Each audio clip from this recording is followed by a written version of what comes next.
Bom, Salmo 73, vamos ler os versículos 25 e 26. O tema da mensagem dessa noite é a presença de Deus como destino e não como recurso. A presença de Deus como destino e não como recurso. Diz assim a palavra do Senhor: quem tenho eu no céu além de ti? E quem poderia eu querer na terra além de ti? Ainda que a minha carne e o meu coração desfaleçam, Deus é a fortaleza do meu coração e a minha herança para sempre. Bom, quando a gente lê esse versículo assim de forma isolada, o que a gente encontra? A gente encontra uma declaração de amor a Deus, né? A quem tenho eu no céu além de ti? E quem poderia eu querer na terra além de ti? Então a gente vê aqui uma declaração de amor. Só que esse capítulo 73, ele não é inteiramente assim, né? Então, é interessante que esse texto do Salmo 73, ele é atribuído a Asaf. Asaf era um dos líderes de adoração em Israel. Bom, quem escreve esse capítulo não é um incrédulo, mas alguém que serve a Deus, alguém que conhece as Escrituras e alguém que conduz o povo à adoração. Mesmo assim, Asaf ele entra numa crise, né? Então, deixe sua Bíblia aberta aí no Salmo 73, que nós iremos ler outros versículos. E por que essa crise ocorre, né? Por que Asaf, apesar de dizer isso no versículo 25 e no versículo 26, apesar dele fazer essa declaração de amor, por que nos versículos anteriores Asaf entra em crise espiritual? Primeiro, porque ele é humano. E seres humanos entram em crise espiritual em algum momento da vida. Nós não gostaríamos de ter crise, nós não gostaríamos de duvidar, nós não gostaríamos de viver com pouca fé, mas em algum momento da nossa vida, ou em alguns momentos, a crise chega, né? E Asaf, ele começa com uma convicção muito grande, lá no versículo 1 do Salmo 73. Ele diz assim: Deus é bom para com Israel, para com os de coração limpo. Então ele começa no versículo 1 afirmando que Deus é bom. Mas, no versículo 2, ele diz uma coisa interessante. Ele diz assim: quanto a mim, porém, quase me resvalaram os pés. Ou seja, quanto a mim, quase que os meus pés tropeçaram. Faltou pouco para que os meus pés tropeçassem. E aí no versículo 3 ele diz o seguinte: pois eu invejava os arrogantes ao ver a prosperidade dos ímpios. Em outras palavras, ele começa dizendo: olha, eu sempre acreditei que Deus é bom, mas quando eu olhei a prosperidade dos ímpios, quando eu vi que tudo ia bem para os arrogantes, eu quase perdi a fé. Eu quase tropecei na minha jornada espiritual. Por que isso acontece? Porque Asaf começa a observar a realidade. Ele olha para pessoas que vivem sem Deus. E ele observa que algumas dessas pessoas que vivem sem Deus, algumas dessas pessoas que zombam de Deus, ele observa que algumas dessas pessoas prosperam financeiramente. Ele observa que algumas dessas pessoas parecem saudáveis. As pessoas não estão nem aí para Deus e eles olham para ela e percebem até uma certa tranquilidade. Ele percebe que essas pessoas, algumas delas, acumulam riquezas. Ele percebe que essas pessoas parecem, inclusive, escapar das consequências da sua maldade. Ele olha para a vida dele e percebe o seguinte: caramba, eu estou seguindo a Deus, eu estou fazendo a vontade de Deus e estou vivendo um perrengue imenso.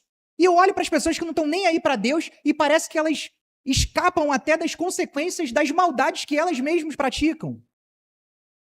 Enquanto ele tem vivido ali fidelidade com Deus, ele, em algum momento da vida, tem experimentado sofrimento. E aqui é o primeiro ponto que eu gostaria de tratar com a igreja nessa noite. Nós vivemos uma teologia muito equivocada. Nós aprendemos, nós fomos muito mal formados religiosamente. Nós praticamos, consciente ou inconscientemente, porque foi assim que nós aprendemos, um tipo de teologia que eu gostaria de chamar de teologia da recompensa. O que é a teologia da recompensa? É uma teologia onde nós cremos, se fazemos a nossa parte, tudo tem que ir bem na nossa vida. E Asaf entra em crise. Por quê? Porque ele, nesse momento da vida dele, ele está vivendo uma certa teologia da recompensa. Ele está perguntando para si mesmo o seguinte: caramba, está valendo a pena todo o esforço que eu estou fazendo em nome de Deus? Está valendo a pena eu viver em santidade? Está valendo a pena eu obedecer a Deus? Então, ele começa a passar por uma crise existencial. Por quê?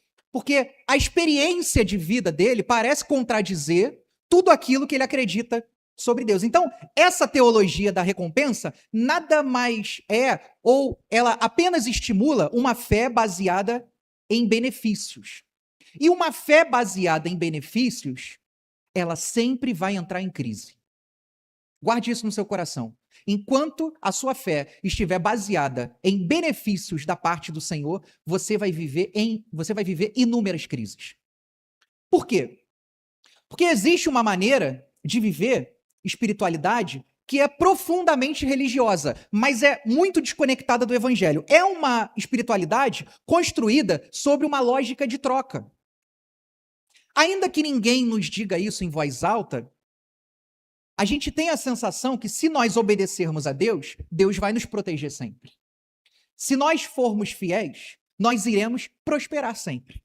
Se nós orarmos, Deus sempre vai resolver. Se eu servir, Deus vai me retribuir. E eu quero perguntar para você nessa noite, quantos já tiveram ao longo da sua vida orações não respondidas? E eu quero perguntar para você nessa noite, quantas vezes você serviu, você cumpriu a sua parte e não recebeu nada em troca por isso? Nem um muito obrigado. Então, esse tipo de teologia baseada na recompensa faz com que Deus comece a ocupar um lugar de garantidor de estabilidade de vida.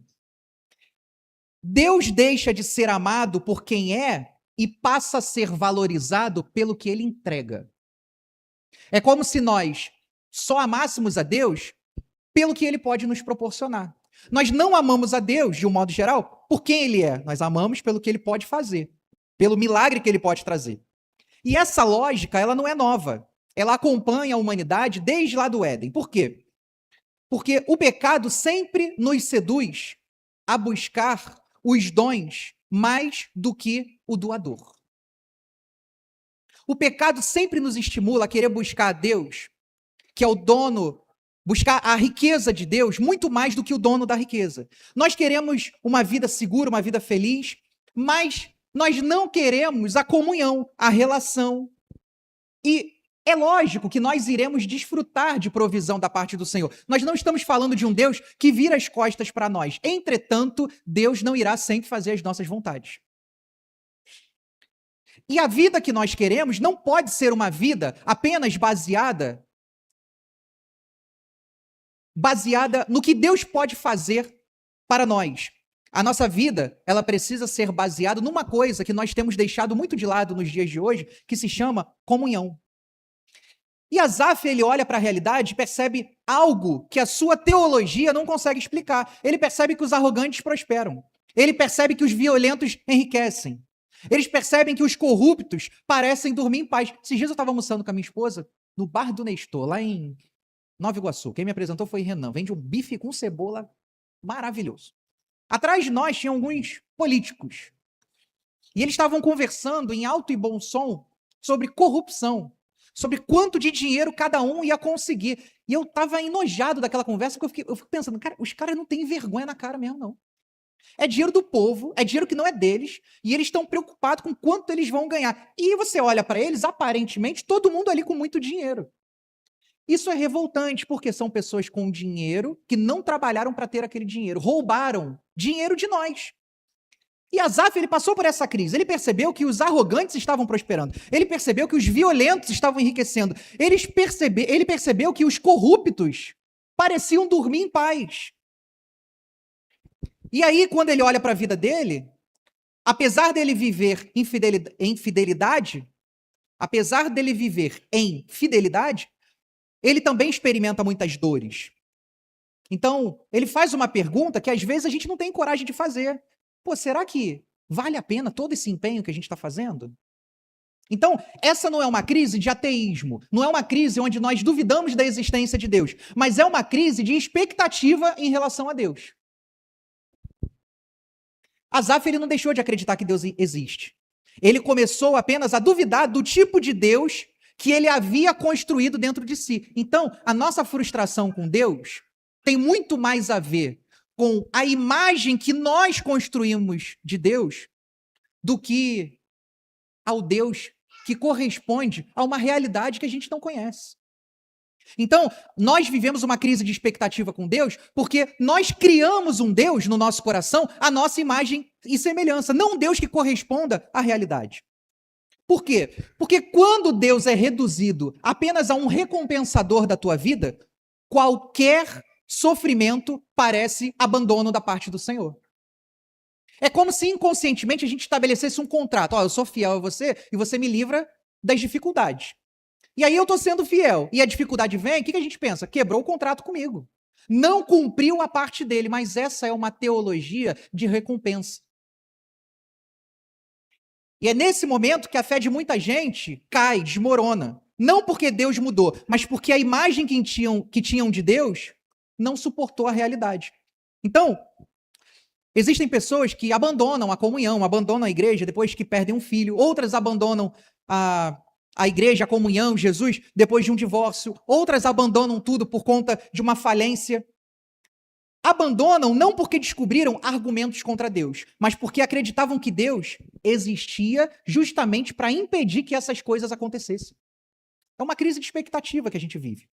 Então, quando a crise chega, o pensamento que vem é: Deus falhou comigo. Deus se esqueceu de mim. Mas talvez a pergunta que devesse ser feita deveria ser a seguinte: foi Deus quem falhou? Ou quem falhou foi a imagem de Deus que eu construí? Foi Deus que falhou realmente? Ou eu criei um Deus dentro de mim que não corresponde à realidade? Porque o Evangelho nunca nos prometeu uma existência sem sofrimento. João não disse o seguinte: olha, sigam-me e nada de ruim acontecerá a vocês. Pelo contrário, ele disse o seguinte: olha, no mundo vocês vão ter aflições. Então, entenda uma coisa: o Evangelho nunca foi a promessa de uma vida protegida de toda dor. Nunca foi. O Evangelho, ele é a promessa de uma presença que não nos abandona na dor. Qual é a garantia que temos do Evangelho? Que tudo irá bem? Não. A garantia que temos do Evangelho é que o Senhor estará conosco em todos os momentos. Momentos bons, momentos ruins. Então, em alguns momentos, Deus precisa nos frustrar mesmo, para reconstruir uma fé verdadeira, uma fé com significado, não uma fé baseada em expectativa. Deus, em alguns momentos, precisa destruir essa fé baseada em benefícios para construir uma fé baseada em relacionamento.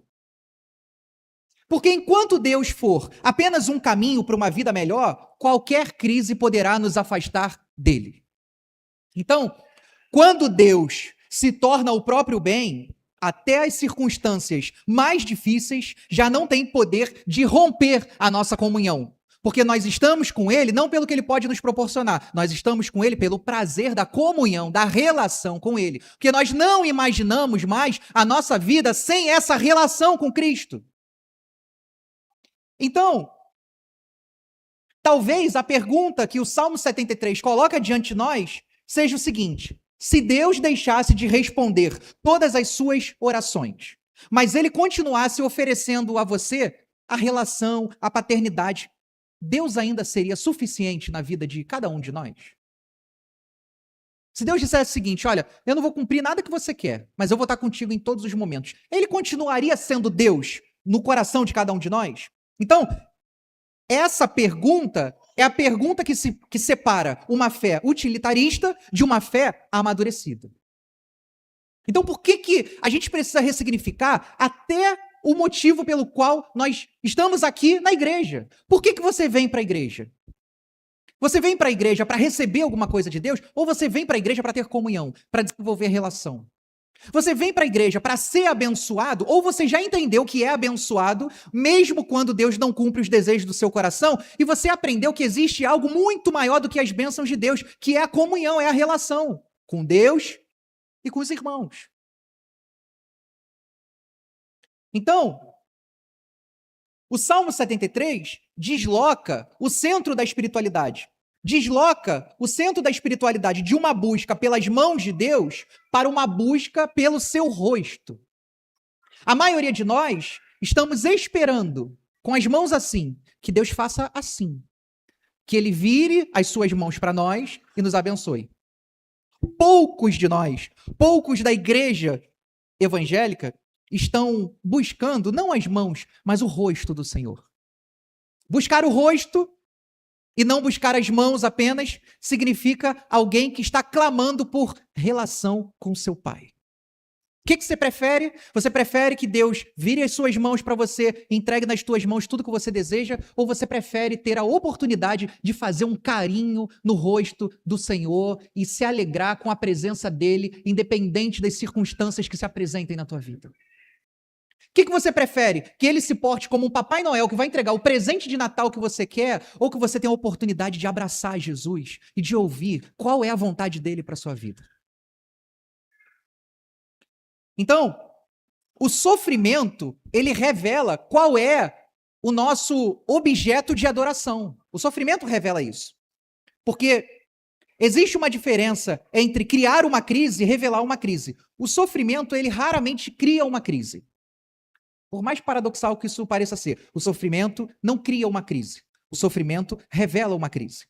O sofrimento é como se fosse uma radiografia da alma. Enquanto tudo vai bem, é difícil saber o que realmente ocupa o centro do nosso coração. Então, quando a saúde está em ordem, quando o casamento vai bem, quando o dinheiro sobra, quando os filhos correspondem às expectativas, é fácil dizer, Deus é tudo para mim. Mas a grande pergunta é, o que acontece quando essas coisas começam a desaparecer? É aí que descobrimos onde estava a nossa segurança. Asaf imaginava que o objeto da sua adoração estava firmado em Deus. Ele achava isso. Mas a crise mostrou para ele que, em alguma medida, a esperança ainda estava nos resultados que ele poderia obter ao seguir a Deus. Então, a sua dor não era apenas perder a paz. A dor dele era perceber que os ímpios tinham exatamente aquilo que ele esperava receber de Deus. Ele estava tão indignado que ele chegou a invejar aqueles que não desfrutavam da presença de Deus. Por quê? Porque na concepção dele, aquelas pessoas estavam recebendo aquilo que ele merecia receber. E aí ele diz uma coisa muito sincera, no versículo 13 do Salmo 73. Ele diz assim, inutilmente conservei puro o meu coração. Olha que declaração forte. Ele, quando olha para a sua vida, se vê em dor, e olha para o lado e vê quem não merecia recebendo um monte de coisa, ele diz, inutilmente conservei puro o meu coração. Então, ele, sem perceber, transformou a obediência dele a Deus em investimento. Na concepção dele, obediência é igual a investimento. Se eu obedeço, Deus me dá o que eu quero. É como se ele dissesse, olha, eu fiz a minha parte, agora Deus deveria fazer a dele. Mas o amor nunca sobrevive quando se transforma em negociação. É por isso que Deus muitas vezes permite que as nossas seguranças ou as nossas falsas seguranças sejam abaladas. Não para nos destruir, mas para revelar a nós mesmos aquilo que verdadeiramente ocupa o nosso coração, aquilo que ocupa o lugar que deveria ser dele. Então o sofrimento, ele é cruel, porque ele arranca as nossas máscaras. O sofrimento, ele é duro, porque ele expõe as nossas idolatrias. E nós nem sempre idolatramos o dinheiro, não. Às vezes a gente idolatra a segurança. Às vezes a gente idolatra o controle. Às vezes a gente idolatra o reconhecimento. Às vezes a gente idolatra o sucesso. Às vezes a gente idolatra uma família perfeita. Às vezes a gente idolatra um Instagram com muitos seguidores. Às vezes nós idolatramos uma espiritualidade sem dor. Talvez isso seja o objeto de idolatria da maioria de nós. Uma espiritualidade sem dor. Talvez alguns até podem idolatrar a ideia de que Deus deve manter tudo isso que nós adoramos funcionando. Então, o sofrimento, ele acaba trazendo uma pergunta para o nosso coração. Se tudo aquilo que você dizia ser secundário lhe fosse tirado, Deus ainda seria suficiente? Então essa é a pergunta que Asaf começa a enfrentar. Por quê? Porque a presença muda a interpretação da realidade. Então, ele vive essa crise toda. Mas aí no versículo 17, ele diz uma coisa muito interessante. Ele diz assim, 73, 17. Até que entrei no santuário de Deus e descobri qual seria o fim deles. Olha que coisa interessante. Ele, num primeiro momento, ele se questiona, valeu a pena ser obediente? E aí, depois que ele reflete um pouco mais, ele fala, até que eu entrei no santuário de Deus e percebi qual seria o fim dos ímpios. Ele parou para perceber o seguinte, embora eles tenham muita coisa que eu gostaria de ter, eu desfruto de uma comunhão eterna com o Senhor. Esses homens não sabem o que é isso. Embora eles desfrutem de coisas que eu gostaria de desfrutar, eu tenho o Senhor comigo em todos os momentos, inclusive nos momentos de dor. Esses caras não têm isso. Então, quando ele diz, até que eu entrei no santuário de Deus, é como se ele caísse em si. Perceba que nada mudou do lado de fora. A crise continuava, as dificuldades dele continuavam, os ímpios continuavam prosperando, o sofrimento dele não desapareceu. Mas quem mudou agora foi Asaf. E a gente está falando agora de uma mudança verdadeira. Porque ele não mudou, porque Deus deu o presente que ele queria. Deus, ele não mudou porque ele queria muito um pacotinho de Fini, e Deus deu para ele, toma criança, o seu doce. A vida continua do mesmo jeito. Mas ele percebeu que o maior milagre é a presença de Deus. Ele percebeu que nem sempre Deus muda imediatamente as circunstâncias. Mas com os problemas e dificuldades que eu vivo, quem está mudando talvez não seja a circunstância. Talvez o problema esteja até se agravando, mas quem está mudando no meio desse processo sou eu. A dor, a dificuldade, a escassez talvez continue morando na sua vida. Mas quem está sendo transformado é alguém muito mais importante do que a circunstância. Quem está sendo transformado é você, é um filho de Deus, é um ser humano, é um discípulo de Jesus. Então, entrar no santuário de Deus não foi fugir da realidade, mas foi enxergar a realidade a partir de Deus. E o convite de Jesus para cada um de nós aqui nessa noite é o seguinte: não fica focado no teu problema. Não fica focado naquilo que está tirando a sua paz. O seu foco tem que ser em, na verdade, aprender a enxergar a sua realidade a partir da ótica de Deus. Significa o seguinte, eu posso passar pelo que eu estou passando, Deus pode dar um fim nessa dificuldade hoje, mas ainda que ele não dê um fim, ele está comigo. Ainda que Deus não me livre nesse momento, ele não me abandonou. É como Sadraque, Mesaque e Abednego disseram. O que o rei Nabucodonosor falou? Olha só. Quem não se dobrar a outros deuses vai ser queimado na fornalha. E aí a resposta deles é muito preciosa. A resposta deles é muito interessante. Eles falaram o seguinte: Rei, o nosso Deus pode nos livrar da sua mão e da fornalha. Mas ainda que ele não nos livre, nós não nos prostraremos. Olha a qualidade do discípulo de Jesus. Quem nós somos diante da dor? Quem nós nos tornamos se Deus disser que não vai fazer? A gente se prostra para continuar tendo a nossa vontade atendida? Ou, ainda que ele não nos livre, nós não nos prostraremos? Qual é a nossa atitude diante das dificuldades da vida? Então, Asaf interpretava Deus pelas circunstâncias. É como se ele dissesse o seguinte: se eu estou sofrendo, talvez Deus não seja bom. Aí, depois que ele compreendeu um pouco mais o que é a relação com Deus, o que é a presença de Deus, ele passa a interpretar as circunstâncias a partir de Deus. Aí ele olha para o sofrimento e pensa o seguinte: mesmo sofrendo, Deus é bom. Então, a paz dele deixa de depender do que acontece ao redor. E a paz dele começa a nascer de quem habita dentro dele. Então, você pode viver em paz. A sua vida ela pode ser transbordante de paz. E isso não tem a ver com o que está acontecendo na sua vida. Às vezes a gente acha que para ter paz tem que estar tudo calmo. Não. Para você ter paz, você precisa olhar para Deus de uma maneira diferente. Às vezes nós achamos que só temos paz quando tudo está bem.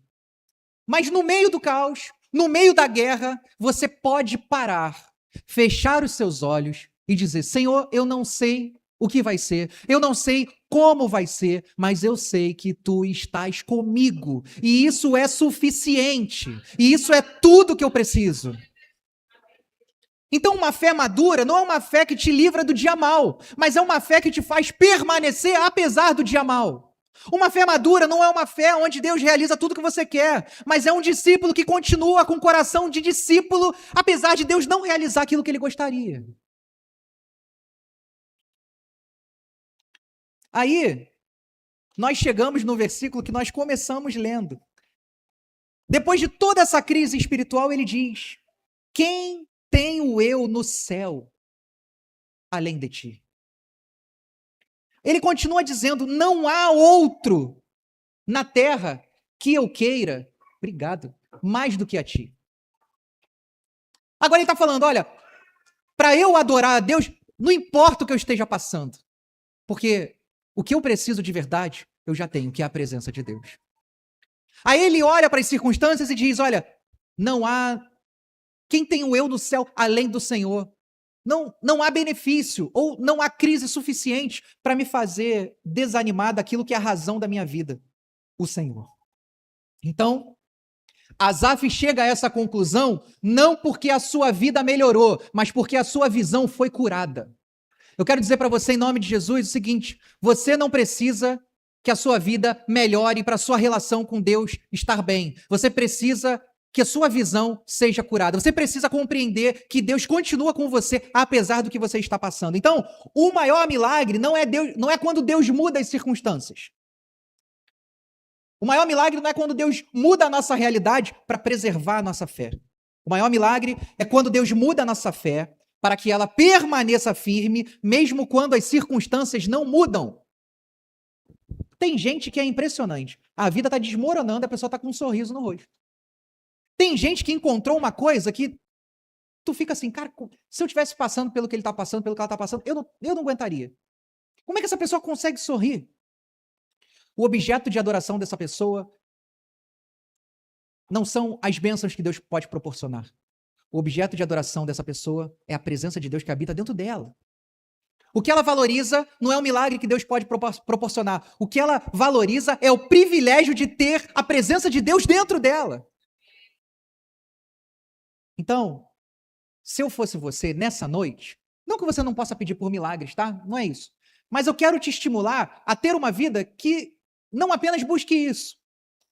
Então, se eu pudesse estimular você em algo essa noite, eu não pediria nessa noite a cura para a sua saúde.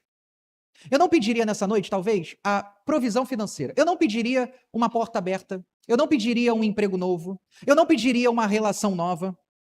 Se eu fosse você nessa noite, eu pediria para Deus o seguinte: Deus, cura a minha visão, para que eu continue, para que eu permaneça em Ti, mesmo quando as circunstâncias não mudarem. Porque se Deus curar a sua visão, se você se permitir compreender que tudo que você tem é a presença de Deus, nada te para nunca mais. Crise nenhuma te para. Nada vai roubar a sua paz. Porque no meio da guerra, no meio do caos, você vai fechar os seus olhos e vai se lembrar: apesar do que eu estou passando, eu ainda tenho a presença de Deus. Aí, apesar do que eu estou passando, eu posso fechar os meus olhos e sentir Deus se movendo dentro de mim. Eu não sei como Deus vai fazer. Eu sei que Ele continua indo à minha frente nessa batalha. Eu não sei o dia que Ele vai dar fim a esse caos. O que eu sei é que Ele continua me guardando. Então, a fé madura é quando Deus deixa de ser o meio para ser o fim. Asaf compreende isso. Quem mais tenho eu no céu? Não há outro em que eu queira mais na terra. Não há outro. Perceba que ele não está dizendo: quem pode me ajudar? Quem pode resolver os meus problemas? Ele diz: quem tenho eu? Então, essa é uma mudança de perspectiva. Essa é a mudança da maturidade espiritual. Enquanto Deus é um meio, enquanto Deus é um provedor, a sua fé para estar em alta depende de resultados.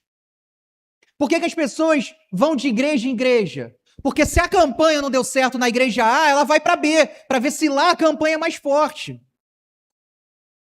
E por que as igrejas estimulam esse tipo de fé imatura? Porque, de um modo geral, muitos lugares que se dizem representantes de Deus estão muito mais preocupados em juntar pessoas para arrecadar dinheiro do que necessariamente ensinar as pessoas a serem libertas do jugo da escravidão. Dinheiro é um negócio tão vivo na vida de algumas pessoas, né? Dinheiro é algo que pode se tornar objeto de idolatria com tanta facilidade que a Bíblia, quando fala de dinheiro, a Bíblia chama dinheiro de senhor. Ninguém pode servir a dois senhores. A Bíblia está comparando Deus e o dinheiro. Então, algumas pessoas, quando encontram dinheiro, elas não encontram um meio, elas encontram um fim. Algumas pessoas, quando encontram dinheiro, quando recebem muito dinheiro, elas não encontram uma possibilidade de compartilhamento, de melhora da sua vida e da vida das outras pessoas. Ela encontra um objeto de poder para que ela pise nos outros. Algumas pessoas estão buscando a Deus só para conseguir, inclusive, dinheiro.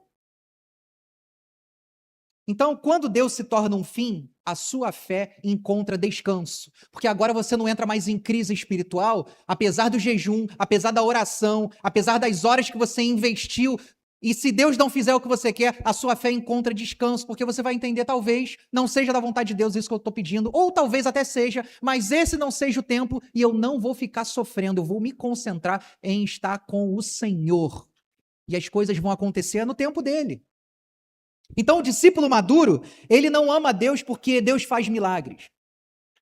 O discípulo maduro ama a Deus porque descobriu que não existe bem maior do que o próprio Deus. Então, eu quero dizer para você o seguinte, o milagre não chegou, tem um milagre maior ainda, que é a presença de Deus dentro de você. A porta que você quer ainda não se abriu, tem uma porta maior ainda, que é a presença de Deus dentro de você.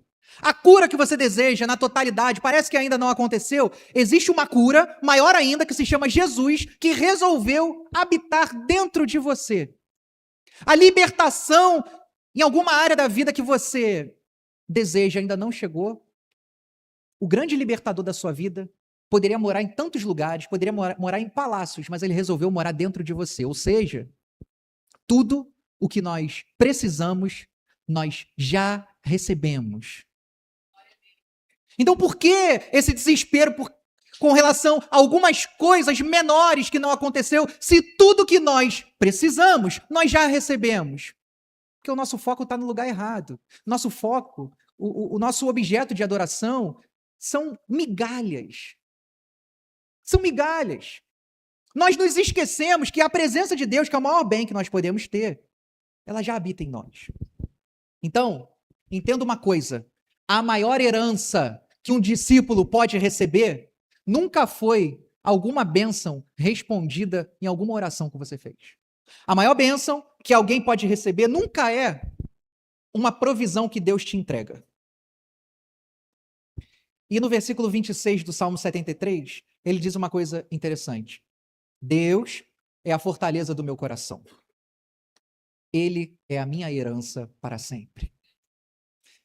Então, hoje em dia não tanto, mas lá no Antigo Testamento a herança era o bem mais precioso de uma família.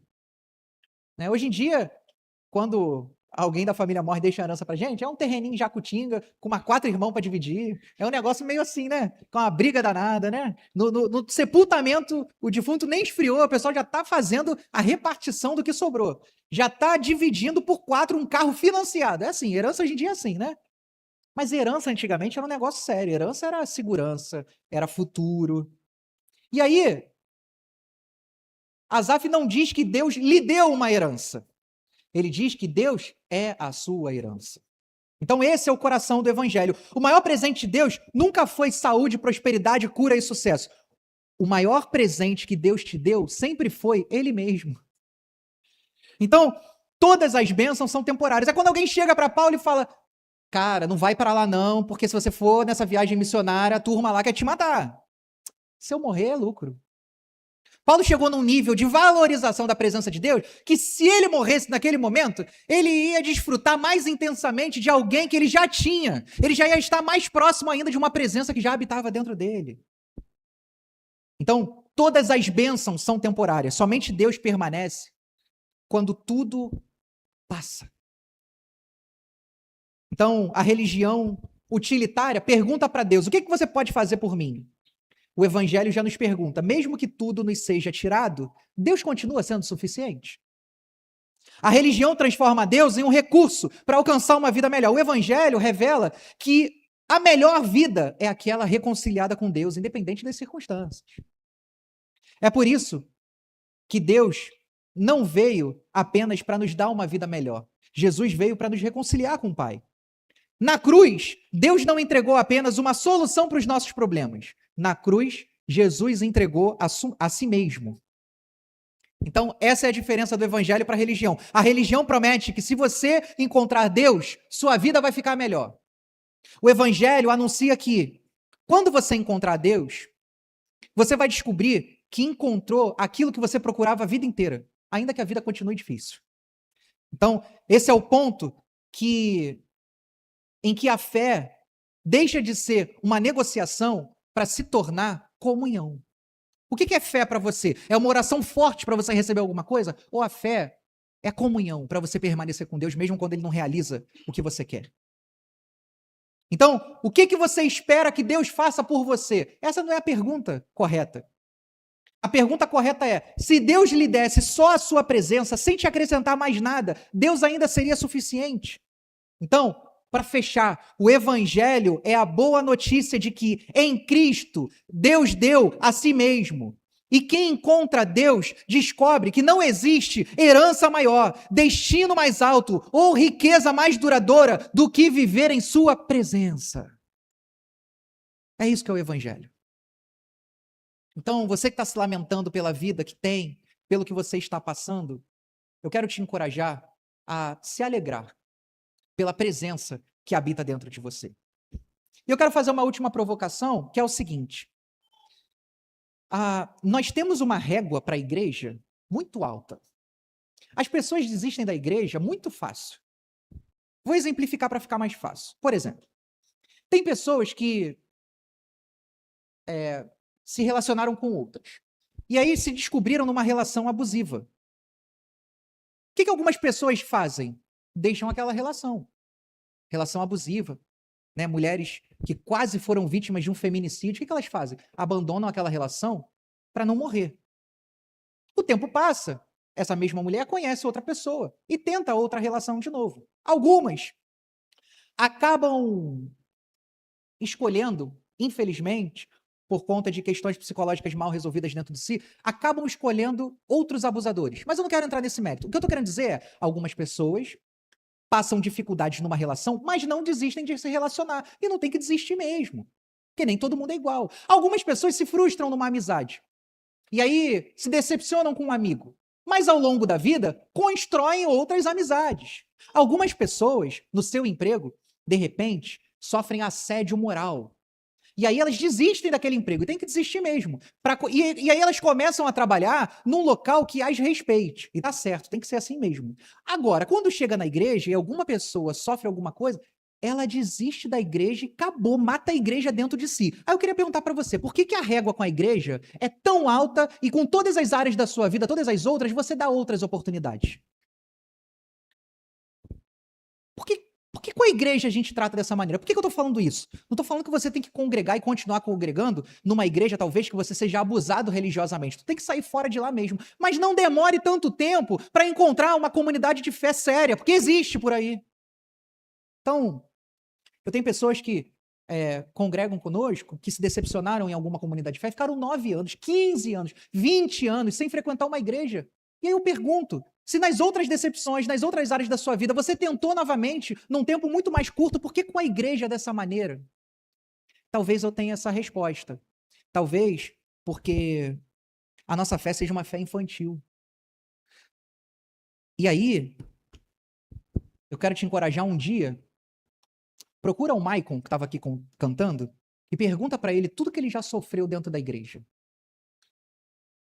e pergunta para ele por que ele decidiu continuar procurando um lugar saudável. Ele diz no testemunho dele o seguinte: a mesma igreja que me feriu, me curou. A mesma igreja que me desapontou, me acolheu. Não a mesma igreja no sentido denominacional, mas é a igreja de Jesus.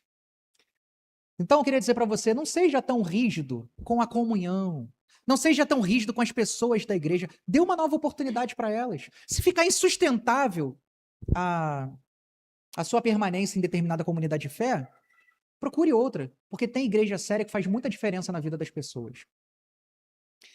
E eu termino dizendo o seguinte: uma boa igreja, ela não pode ser medida pela forma como alguém é recebido. Então, normalmente, quando se recebe alguém, recebemos o Lincoln, recebemos outros irmãos na semana passada, iremos receber outros irmãos em breve. Em qualquer igreja, igreja equilibrada, igreja complicada, quando se recebe alguém, é uma alegria imensa. Mas uma igreja devemos medir o equilíbrio da sua igreja pela forma que ela trata quem sai. Quando alguém quer sair daqui, como a gente trata? A gente abençoa, a gente libera, a gente continua amigo, continua frequentando a nossa casa, a relação continua. Por quê? Porque alguém entendeu que precisou seguir por um outro caminho, e a vida é assim. Então, uma igreja deve ser avaliada também pela forma como ela trata as pessoas que se vão. É por isso que algumas pessoas também desistem da igreja, porque quando saíram, depois de servir tanto tempo, ninguém podia mais falar com aquela pessoa, senão estaria em desobediência. Não pode mais nada. Cancela aquela pessoa. Aí as pessoas desistem da igreja por causa disso, que coloca todo mundo na mesma régua. Mas graças a Deus que, apesar de estarmos muito longe da perfeição, somos uma igreja que continua a relação com as pessoas, servem as pessoas, independente se elas são membros daqui ou não. A gente quer construir 2 casas para pessoas lá de Gramacho. O que a gente tem a ver com o Jardim Gramacho? Tudo! São nossos irmãos. Mas eles nunca vão congregar aqui. Mas nós estamos fazendo porque são nossos irmãos. Não por conta de uma troca. Não para que eles venham e sejam agora nossos, porque demos uma casa para eles. Não, são nossos irmãos.